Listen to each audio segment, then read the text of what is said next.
Acidity, ദഹന പ്രശ്നങ്ങൾ, മറ്റ് ബുദ്ധിമുട്ടുകൾ, പ്രത്യേകിച്ച് IBS പോലുള്ള രോഗങ്ങൾ അനുഭവിക്കുന്നവർ മരിക്കുന്നത് ഇപ്പോൾ നമ്മൾ ക്ലിനിക്കിൽ സർവ്വസാധാരണമായിട്ട് ഇപ്പോൾ കാണാറുണ്ട്. പലരെയും മരിച്ച നിലയിൽ തന്നെയാണ് ക്ലിനിക്കിട്ട് കൊണ്ടുവരുന്നത്. മരിക്കുക എന്ന് പറയാൻ നമുക്ക് ജീവൻ നഷ്ടപ്പെടുക എന്നുള്ളതല്ല. ഞാൻ വിശദീകരിക്കാം. പലപ്പോഴും ചത്ത് ജീവിക്കുക എന്ന് പറയും. നമ്മൾ ജീവിച്ചിരിക്കുമ്പോൾ തന്നെ മരിക്കുന്ന ഒരു അവസ്ഥയുണ്ട്. അത് മനസ്സുകൊണ്ട് മരിക്കുക എന്നുള്ളതാണ്. പലപ്പോഴും പല ചികിത്സ എടുത്തിട്ടും പല ഡോക്ടർമാരെ കണ്ടിട്ടും പല ഡയറ്റുകൾ നോക്കിയിട്ടും ഇത് മാറുന്നില്ല.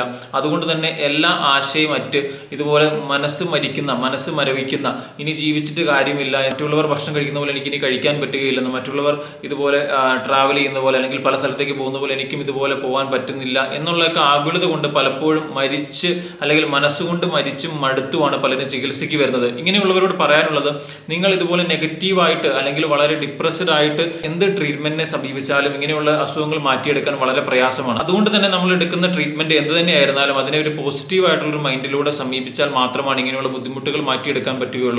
അതുകൊണ്ട് തന്നെ നിങ്ങൾ ചികിത്സ തേടുമ്പോൾ നിങ്ങളുടെ ഡോക്ടറിനോട് നിങ്ങൾ വ്യക്തമായിട്ട് ചോദിച്ചറിയുക, കൃത്യമായ ഡയറ്റ് എന്താണ് ഞാൻ ഫോളോ ചെയ്യേണ്ടത്, ഇത് എത്ര കാലം എടുക്കും, എന്തൊക്കെ ചെയ്താലാണ് ഇത് മാറുന്നത്, ഇതൊക്കെ വ്യക്തമായിട്ട് ചോദിക്കുമ്പോൾ നമുക്ക് അദ്ദേഹത്തിൽ നിന്നൊരു കോൺഫിഡൻസ് ലഭിക്കുകയും ആ ഒരു പോസിറ്റീവ് ആറ്റിറ്റ്യൂഡിലൂടെ തന്നെ നമ്മൾ മരുന്നെടുക്കുകയും അതോടൊപ്പം തന്നെ അദ്ദേഹം പറഞ്ഞ മരുന്നുകൾ കൃത്യമായിട്ട്, അദ്ദേഹം പറഞ്ഞ ഫുഡ് ഐറ്റംസ് അല്ലെങ്കിൽ ഡയറ്റ് കൃത്യമായി ഫോളോ ചെയ്താൽ ഇങ്ങനെയുള്ള ബുദ്ധിമുട്ടുകൾ നമുക്ക് മാറ്റിയെടുക്കാവുന്നതേ ഉള്ളൂ.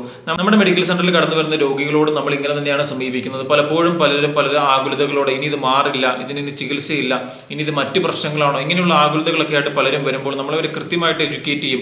എന്തൊക്കെ ഭക്ഷണങ്ങൾ കഴിക്കാം, എന്തൊക്കെ കഴിക്കേണ്ട, കൃത്യമായ ഒരു ഡയറ്റ് ചാർട്ട് അവർക്ക് പ്രൊവൈഡ് ചെയ്യും. അതുപോലെ എത്ര നാൾ കൊണ്ട് നമുക്കിത് മാറ്റിയെടുക്കാം, ഇങ്ങനെയുള്ള കാര്യങ്ങൾ വ്യക്തമായി എഡ്യൂക്കേറ്റ് ചെയ്യുന്നതിലൂടെ രോഗിക്ക് ആത്മവിശ്വാസം കിട്ടുകയും അവരുടെ ടെൻഷൻ, ആങ്സൈറ്റി ഇങ്ങനെയുള്ള കാര്യങ്ങൾ നല്ല രീതിയിൽ തന്നെ ശമനം വരികയും അവരുടെ രോഗം ഒരു കൺസൾട്ടേഷനിലൂടെ തന്നെ ഒരു 30-40% തന്നെ കുറയുകയും ചെയ്യുന്നത് കണ്ടുവരാറുണ്ട്. അതുകൊണ്ട് അറിഞ്ഞിരിക്കുക, അസിഡിറ്റി, ദഹന പ്രശ്നങ്ങൾ അല്ലെങ്കിൽ IBS പോലുള്ള രോഗങ്ങളായിക്കോട്ടെ, ഇതൊന്നും നിങ്ങളുടെ ജീവിതത്തെ ബാധിക്കുകയോ അല്ലെങ്കിൽ നിങ്ങൾക്ക് മരണം സംഭവിക്കുക അതുകൊണ്ടൊന്നുമില്ല. പക്ഷെ നിങ്ങൾ ജീവിച്ചിരിക്കുമ്പോൾ തന്നെ മനസ്സുകൊണ്ട് മരിക്കാതെ, മനസ്സുകൊണ്ട് മടുക്കാതെ, എന്ത് രോഗമാണെങ്കിലും നമുക്കത് മാറ്റിയെടുക്കാം, അതിനുവേണ്ടി ഒരു ആക്ഷൻ നിങ്ങൾ എടുക്കുകയാണെങ്കിൽ അത് പൂർണ്ണമായിട്ട് മാറും എന്നുള്ളൊരു ശുഭാപ്തി വിശ്വാസത്തോടെ ചികിത്സയെ സമീപിക്കുകയാണെങ്കിൽ ഇങ്ങനെയുള്ള ബുദ്ധിമുട്ടുകൾ നമുക്ക് മാറ്റിയെടുക്കാവുന്നതേ ഉള്ളൂ.